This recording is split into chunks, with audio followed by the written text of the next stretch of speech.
जैसे कि हमने लास्ट एपिसोड में देखा, हाओचिन के दो ग्रुप ने थर्ड प्रिंस और सेकंड प्रिंस को मार दिया और इस कारण से वो सभी काफी खुश हो चुके थे। वह सभी बेसब्री से हाओचिन का इंतजार कर रहे थे कि वो कब आएगा। दूसरी तरफ हम हाओचिन को देखते हैं जो अभी के समय फर्स्ट प्रिंस से लड़ रहा था और इस कारण से वो काफी घायल भी हो चुका था। लेकिन दूसरी तरफ फर्स्ट प्रिंस के अंदर उसकी बहन की भी आत्मा होती है और इस कारण से वो उन सभी पे भारी पड़ रही थी क्योंकि उसकी सिस्टर की आत्मा काफी पावरफुल थी और इस कारण से हाओचिन और सायर उनका कुछ भी नहीं बिगाड़ पाते। लेकिन तभी सायर को एक बात याद आती है जहाँ पर उसे पता चलता है कि ये दोनों भाई बहन की आपस में नहीं बनती और ये दोनों अभी भी लड़ रहे हैं, यानी कि बॉडी के अंदर ही फाइट कर रहे हैं। इसलिए अभी के समय उनका ध्यान अभी भी पूरी तरह से हमारे तरफ नहीं है। इसलिए अगर हम चाहे तो उन्हें अभी भी खत्म कर सकते हैं। अब ये प्लान हाओचिन को भी काफी अच्छा लगता है। दूसरी तरफ फर्स्ट प्रिंस जब अपनी बहन से अंदर बॉडी में लड़ रहा था तो उसी समय हाओचिन वहाँ पर आ जाता है और उसका एक हाथ काट देता है और इस कारण से उन दोनों को काफी गुस्सा आ चुका था। इससे पहले वो कुछ भी करता उससे पहले हाओचिन और सायर ने मिलकर एक टेक्निक परफॉर्म की जिसकी मदद से वो दोनों को खत्म कर दिया और उनकी सोल सैक्रिफाइस पिलर में जा चुकी थी ताकि वो दोनों अपने आप को रिइंकार्नेट कर सके। और तभी वहाँ पर नाइन्थ होली गार्ड आने के साथ ही हाओचिन को बताता है कि आपने जो काम दिया था मैंने उससे खत्म कर दिया और उन दोनों को यहाँ से निकाल दिया,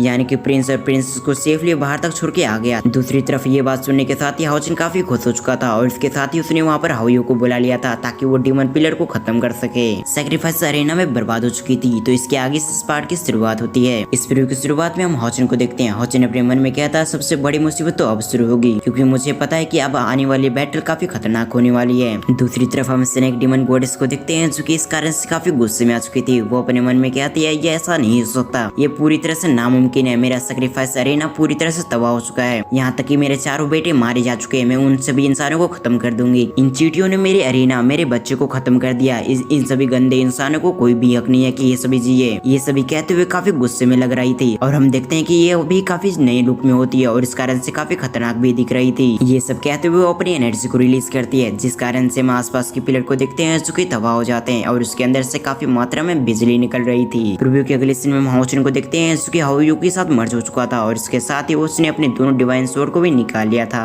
और उन दोनों डिवाइन स्वॉर्ड से स्लैश अटैक करता है। दूसरी तरफ हम अंडुमाली को देखते हैं जो कि काफी खतरनाक दिख रही थी। वो उसके अटैक को रोकने की कोशिश करती है लेकिन वो ऐसा करने में नाकामयाब हो जाती है जिस कारण से हम देखते हैं वो घायल हो चुकी थी। इधर हाओचिन के सारे दोस्त अंडुमाली की तरफ जाते हुए उससे कहते हैं कि आज तुम्हारी मृत्यु आ चुकी है। ये कहने के साथ ही वो उसकी तरफ बढ़ने लगते हैं ताकि उसकी जान ले सके। अब उसकी ये बात सुनने के बाद ये अंडुमाली को कुछ अच्छी नहीं लगती, इसलिए वो उससे कहते हैं आखिर तुम्हारी हिम्मत कैसे मुझसे ऐसी बातें करने की और अब मैं तुम्हें दिखलाऊंगी डीमन पिलर की असली पावर। उन सभी पे अटैक कर देती है। प्रीव्यू के अगले सीन में हम दिखते हैं जहाँ पर अंडुमाली कैद हो चुकी थी। वो उन सभी से कहती है मैं तुम्हें दिखलाती हूँ डीमन पिलर और मेरी असली पावर। ये कहने के साथ ही उन दोनों पावर को मर्ज कर देती है। उसकी इतना करने के साथ ही वहाँ पर खतरनाक एनर्जी प्रेशर आने लगता है जो कि उन सभी को बेहोशी से आजाद करा देता है। अब उसके अंदर से जो एनर्जी निकल रही थी उन सभी से बचने के लिए हाओचिन और सायर को और बाकी सभी लोगों को एक सील बनाना पड़ता है ताकि वो अपने आप को बचा सके। तभी एक आवाज हाओचिन से कहती है कैप्टन हम यहाँ पर नहीं मरेंगे है ना। ये कहने के साथ ही वो वहाँ पर चुप हो चुका था और यहाँ पर जितने भी लोग थे उन सभी को अपने आप को बैलेंस करने में काफी डिफिकल्ट हो रहा था। दूसरी तरफ हम इधर अंडुमाली को देखते हैं जिसके अंदर से काफी खतरनाक एनर्जी अभी भी निकल रही थी। वो एक पिंजरे के आने के साथ ही उससे कहती है मुझे कोई भी नहीं रोक सकता। ये कहने के साथ ही वो अपनी एनर्जी को रिलीज करने लगती है। इसके साथ ही वो उस पिंजरे के साथ कुछ करने लगती है। फिर वो सभी से कहती है कि मैं तुम सभी को इतनी आसानी से नहीं मारूंगी। मैं भी चाहती हूँ जैसा मैं फील कर रही हूँ अपने बच्चों को खोने के बाद वैसे तुम भी सभी फील करो। ये कहने के साथ ही वो उन सभी को कहीं और टेलीपोर्ट कर देती है जहाँ पर आने के साथ ही उनके नीचे वाला जमीन फट चुका था और वो सभी नीचे की तरफ गिरने लगते हैं। अब इस चीज को देखने के साथ ही उन सभी के मुंह से चीख निकलने लगती है